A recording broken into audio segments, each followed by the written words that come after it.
Paz, irmãos. Podeis assentar. Deus abençoe a todos. Mais uma manhã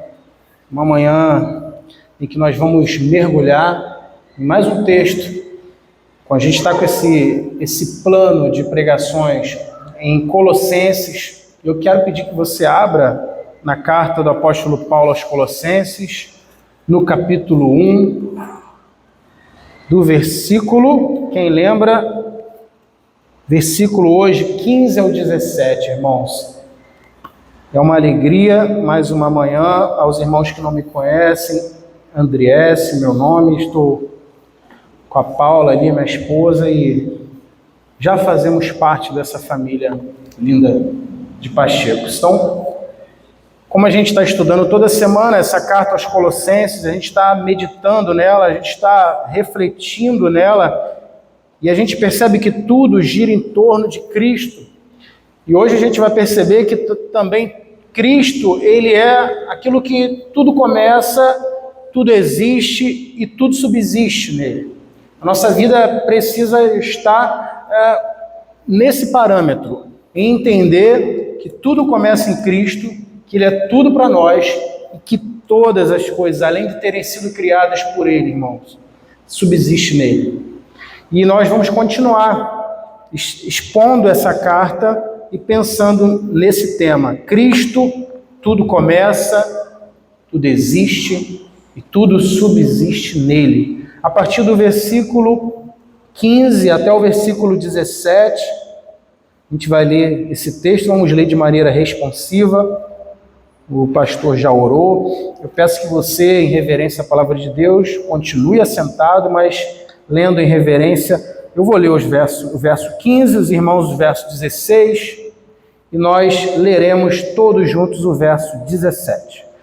Diz assim o texto: Este é a imagem do Deus invisível, o primogênito de toda a criação.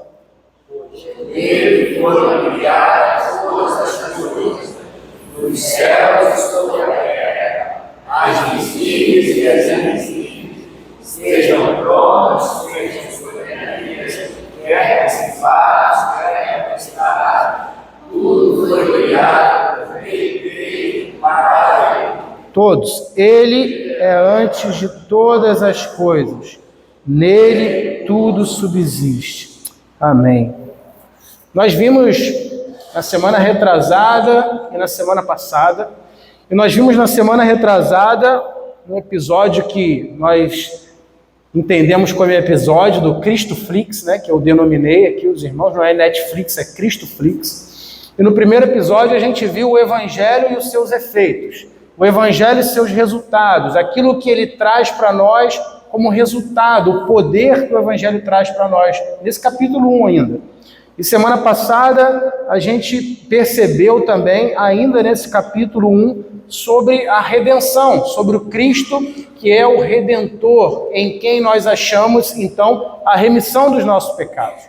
E agora, irmãos, do versículo 15 ao versículo 17, é um texto que está em consonância com toda essa perícope do versículo 13 ao 23. Mas do versículo 15 ao 17, a gente vai perceber que esse Cristo em quem nós achamos a redenção e a remissão dos nossos pecados, ele é também o Criador de todas as coisas, ele é a imagem do Deus invisível, ele é a expressão exata do ser de Deus. E além disso, ele criou todas as coisas, como o texto diz, ele criou coisas nos céus, sobre a terra, visíveis e invisíveis, tronos, soberanias, potestades, principados, e o texto diz no versículo 17 que ele é antes de todas as coisas e que nele tudo subsiste. Paulo estava inspirado pelo Espírito Santo quando declarou essas coisas aos Colossenses. E a gente deve entender o contexto dessa carta, que nós já falamos nas semanas anteriores. E vale a pena rememorar que o contexto era de...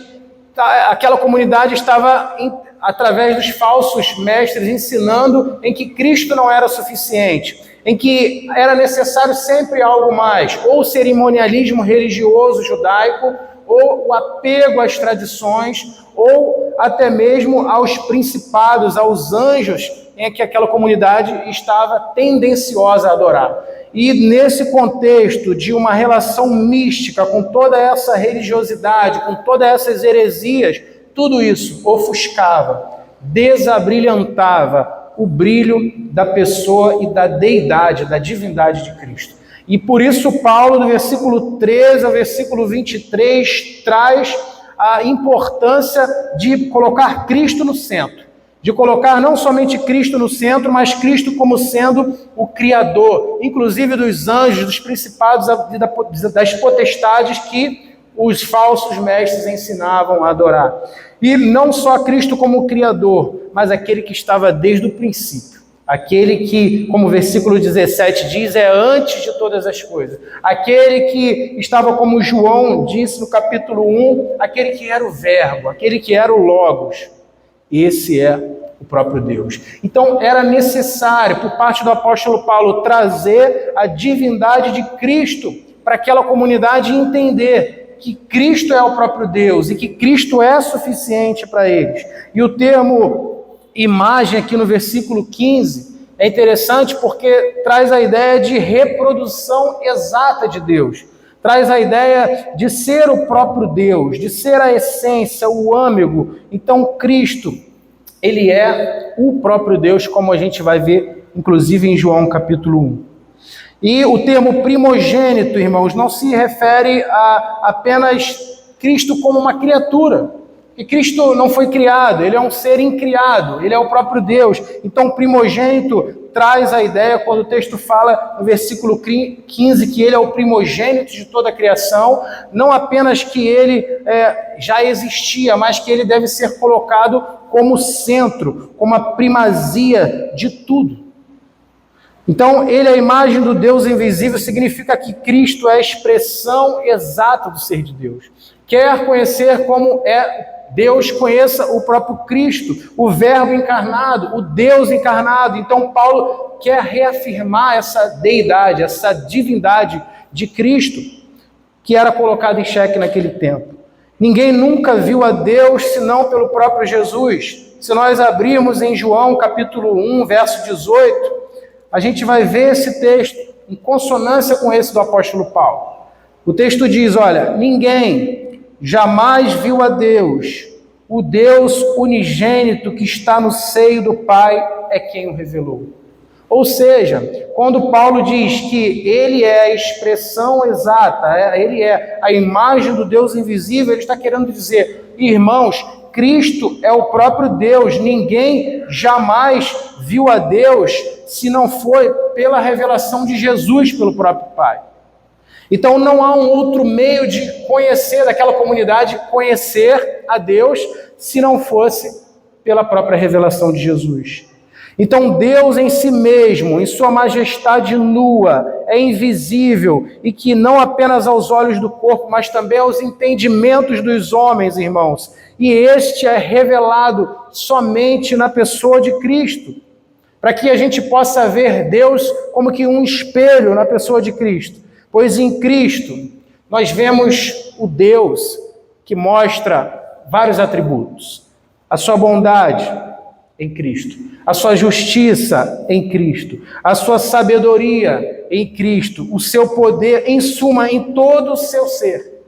De tal forma que João Calvino, reformador que nós conhecemos bem do século XVI, ele vai dizer sobre esse texto que nós devemos ter cuidado para não buscá-lo em outro lugar, não buscar Deus em outro lugar que não seja em Cristo, pois tudo o que se apresenta como uma representação de Deus à parte de Cristo será um ídolo. Olha que interessante. João Calvino diz que tudo em que nós procurarmos Deus em outro lugar que não seja em Cristo e a parte de Cristo, isso será um ídolo. Isso traz para mim e para você implicações grandes de que se nós buscarmos Deus em alguma coisa que não seja no próprio Cristo, na própria obra redentora dele, na própria pessoa de Cristo, no ministério dele, nós estaremos construindo um ídolo e não conhecendo o próprio Deus. E ele não é chamado de primogênito simplesmente pelo fato de ter precedido todas as criaturas, simplesmente pelo fato de ter existido primeiro, mas porque ele deve ser colocado como primado do Pai, como primazia, como aquele em que todas as coisas devem estar concentradas. Então Paulo coloca os anjos em sujeição a Cristo, quando ele diz essa linguagem de coisas visíveis e invisíveis, quando ele diz de principados e potestades, e ele coloca Deus em seu devido lugar, pela pessoa de Cristo. Ele coloca todas as coisas em sujeição, subordinada a Cristo, a autoridade de Cristo. Ele coloca o Filho de Deus no mais alto trono de honra, para que tenha preeminência sobre anjos, sobre a criação, sobre homens, sobre nós, e possa controlar todas as criaturas, quer nos céus e quer sobre a terra. Cristo está sobre tudo, sobre todos. Cristo é antes de todas as coisas. Todas as coisas existem por causa dele. E nele, irmãos, todas as coisas subsistem. Paulo também, ele traz a criação como um cenário criado pelo próprio Cristo, no versículo 16 e 17. Ele diz, nele foram criadas todas as coisas, nele tudo subsiste.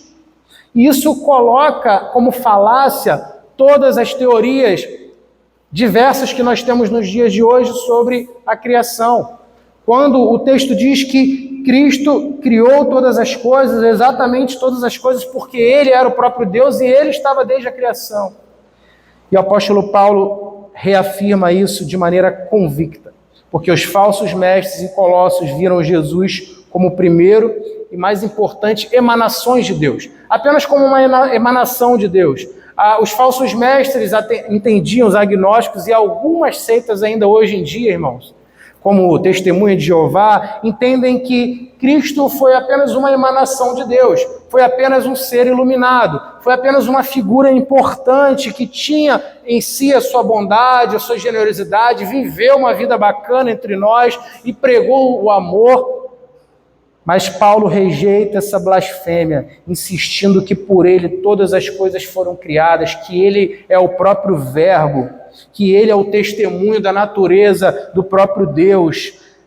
De tal forma que em Romanos, no capítulo 1, verso 20, o apóstolo Paulo, naquele texto bem enfático, ele vai dizer que desde a criação, ou seja, desde os seus atributos invisíveis, aquilo que a gente não consegue enxergar, sendo percebidos por meio do que tem sido feito, de modo que eles fiquem inexcusáveis. Ou seja, todos nós que contemplamos a criação e até as coisas que nós não conseguimos explicar na criação, de que maneira o sol se põe, de que maneira a lua chega e faz essa transição, quantas estrelas há no céu, tantas respostas que nós não conseguimos responder. O apóstolo Paulo diz que essas coisas, a própria criação, é uma expressão exata do seu eterno poder, de tal forma que nós ficamos inexcusáveis, indesculpáveis. Nós não conseguimos negar a criação.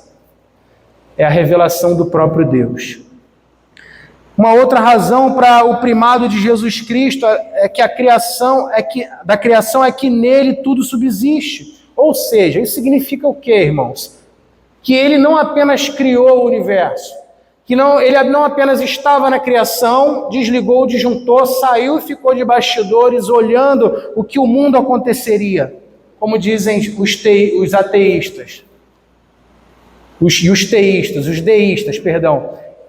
O próprio Deus que criou o universo, ele também sustenta na palma de suas mãos. O texto em Isaías vai dizer que ele sustenta o universo na concha de suas mãos. Isaías capítulo 40. Ou seja, esse Deus não é apenas um criador, o próprio Cristo não é apenas o criador, mas ele mantém o equilíbrio desse universo, ele mantém o cosmos em suas mãos, ele mantém a minha e a sua vida na palma de suas mãos. E se ele conhece cada estrela pelo nome, como diz lá em Isaías, que dirá o meu e o seu nome, a nossa identidade, irmãos. Esse Deus, ele é tão supremo, mas ele é também tão particular e pessoal, que ele conhece os côvados dos nossos corações. Ele conhece todas as lacunas e as demandas do nosso coração. Por isso o texto diz que nele tudo subsiste, tudo gira em torno. Tendo, irmãos, feito essa explicação desse Cristo, do seu poder, partimos para algumas problemáticas desse texto. Partimos para 3 problemáticas desse texto, daquele tempo que o apóstolo Paulo queria combater. Primeira problemática é que Cristo não era a primazia, era apenas uma criatura.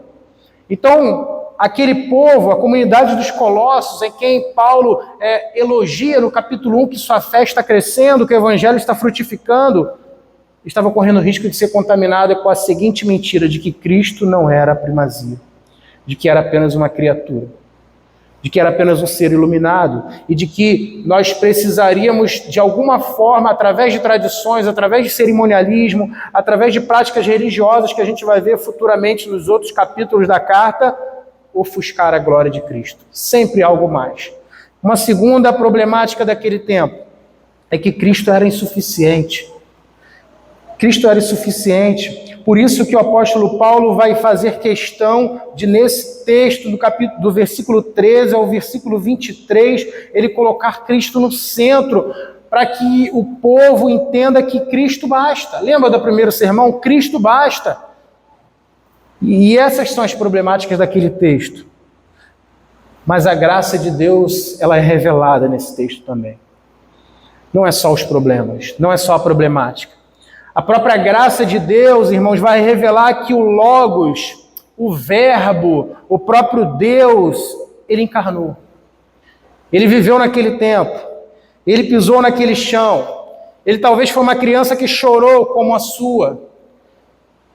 Talvez uma criança que escarrou no seu rosto um catarro, uma meleca. Por que não pensar em Cristo nessa humanidade? Dessa forma. Uma criança que andou descalço, e essa criança era o próprio Deus.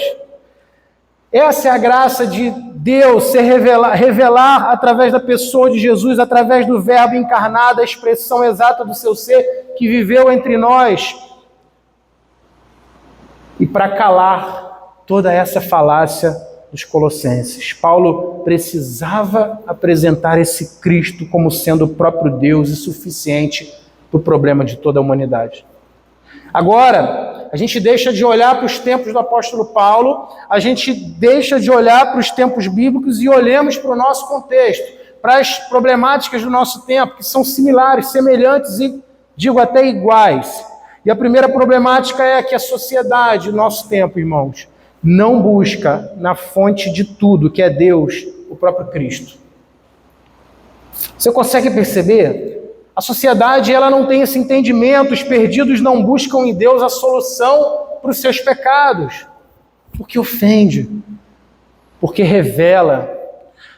Os perdidos não buscam em Deus a solução para a sua pecaminosidade, mas buscam em Deus a solução para os seus problemas da vida.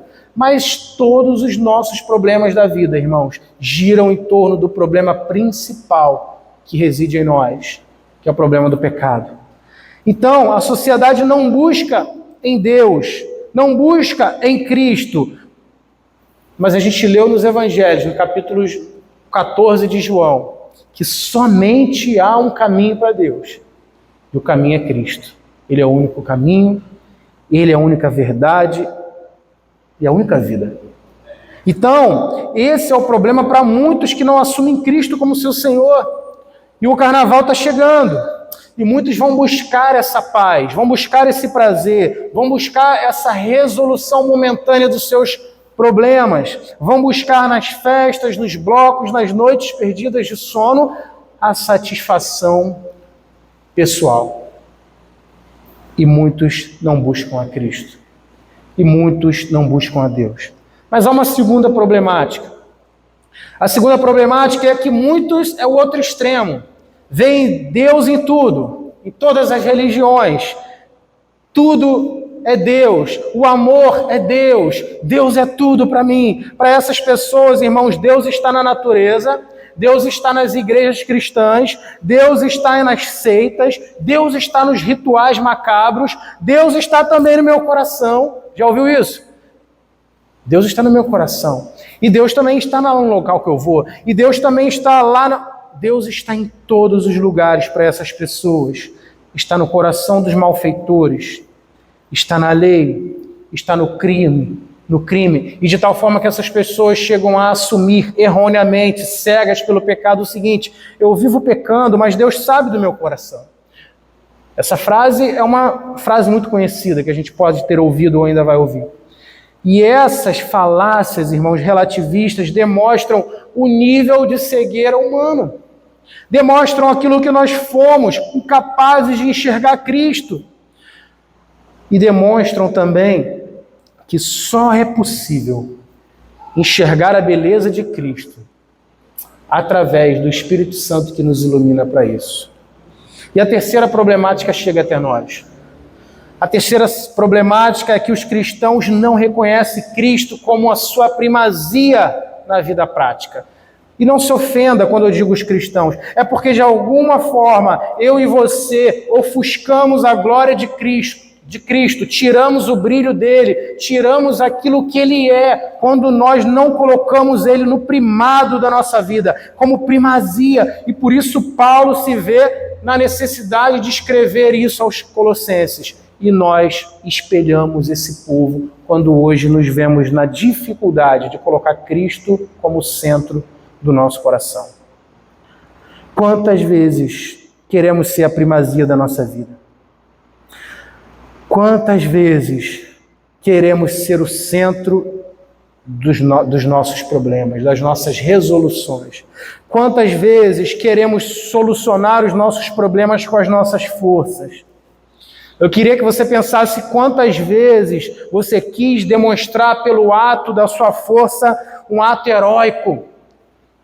Tudo isso ofusca a glória da suficiência de Cristo para nós. Tudo isso mostra que nós necessitamos, nós precisamos estar ancorados em Cristo como aquele que é suficiente para resolver o nosso problema do pecado. Porque quando resolvemos o problema do nosso pecado, do pecado instalado do nosso coração, daquele pecado que o salmista, como foi falado aqui hoje no Salmo 139, diz para Deus sondar o seu coração e ver se há nele um caminho mau, um caminho errado e guiá-lo pelo caminho certo, pelo caminho eterno. Todas as vezes que nós assumimos isso, nós somos corajosos porque assumimos a nossa falta de capacidade em ser guiado por nós mesmos. E Davi assumiu isso no Salmo 139. Senhor, guia-me pelo caminho eterno. Não me deixa ser guiado por mim mesmo. Não me deixa, Senhor, ser orientado pelo meu coração. Então, nisso, nós devemos priorizar, irmãos, pela suficiência de Cristo, a ponto de assumirmos que nós somos totalmente dependentes dele. Porque ele é antes de todas as coisas, porque nele tudo subsiste, porque nele foram criadas todas as coisas, as que são nos céus, as que são sobre a terra, os anjos, os principados, as potestades, tudo foi criado por ele. E na prática nós queremos às vezes ser deuses de nossas vidas, ser anjos ou ser até assumir o próprio lugar de Deus. E nesse contexto a gente não descansa no lugar de primazia que Cristo deve estar. E o fato de obedecer, irmãos, significa também relembrar os nossos pecados, a nossa limitação, a nossa incapacidade e reassumir a nossa fraqueza. Mas a graça nos alcançou. Falamos dos nossos problemas e isso dói. Mas a graça nos alcançou a si mesmo. De tal maneira que a gente olha para um texto desse e entende que Deus é revelado em Cristo, e a palavra hoje é o verbo ainda, e Deus revelou Cristo a nós pela sua palavra. Pela sua palavra ele foi revelado, e hoje nós podemos então ler a nossa natureza pela palavra e ler na palavra a suficiência do próprio Logos na nossa vida. Essa é a graça do Evangelho. Não acaba na problemática. Não acaba no problema. Deus é revelado em Cristo e a humanidade precisa olhar para Cristo. A palavra é o próprio Cristo e a palavra é suficiente para solucionar o nosso pecado. Essa é a graça capaz de salvar a humanidade perdida, capaz de alcançar os seus eleitos, a qual nos alcançou um dia. Deus não nos deixou desamparados, ele proveu um plano redentor e essa graça nos alcançou na revelação de Jesus. Portanto, o que faremos agora? Precisamos anunciar essa graça aos perdidos. Precisamos anunciar essa coisa boa que é o Evangelho. Precisamos dizer para outros aquilo que nós experimentamos. E a segunda graça que nos alcançou é de que Deus criou todas as coisas, inclusive, irmãos, para aqueles que não creem nele. Eles assumindo ou não essa verdade. A graça nos alcançou na pessoa de Jesus, mas a graça também alcançou a outros, aos perdidos, quando Deus, através da graça comum, alcança outras pessoas. O sol é para todos, a chuva é para todos. Deus é bondoso com muitas pessoas que não creem no próprio Deus. Então nós precisamos olhar para esse texto não como um problema.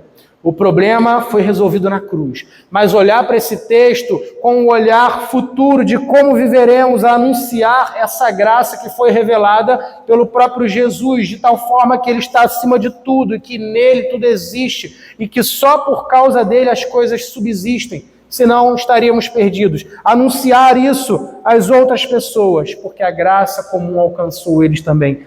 E agora nós nos vemos na necessidade, na incumbência de não apenas viver um evangelho dominical,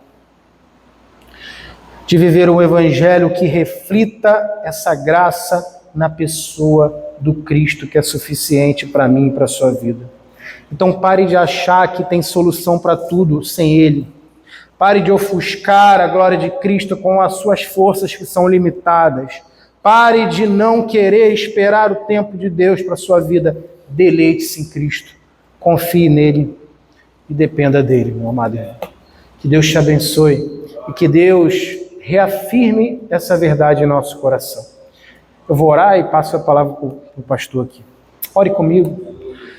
Te damos graças, Senhor, porque a tua palavra chegou a nós. Te damos graças, Senhor, porque a graça do Senhor revelada em Cristo é suficiente para a nossa vida. E que nesse ano de 2026 nós possamos nos deleitar nessa suficiência. E entender que essa suficiência não é apatia. Entender também que essa suficiência, Senhor, não é morosidade extrema. Entender também, Senhor, que essa suficiência não é garantida pela força do meu trabalho. Entender que essa suficiência foi garantida na cruz, na última gota de sangue, na última frase dizendo que está consumado. Obrigado, Senhor, porque chegou até nós essa graça. Obrigado porque possamos crer e olhar para o Evangelho e entender que tudo foi criado por Ele e que nele tudo subsiste, que Ele estava antes de tudo. Obrigado por esse Cristo que é suficiente para nós. Nos traz essa verdade, aviva dentro de nós essa verdade. Nós oramos agradecidos pela Tua palavra, que nos ensina, nos aviva, que nos corrige e que nos estimula a sermos discípulos de Cristo. Obrigado, Senhor. Oramos em nome de Jesus. Amém.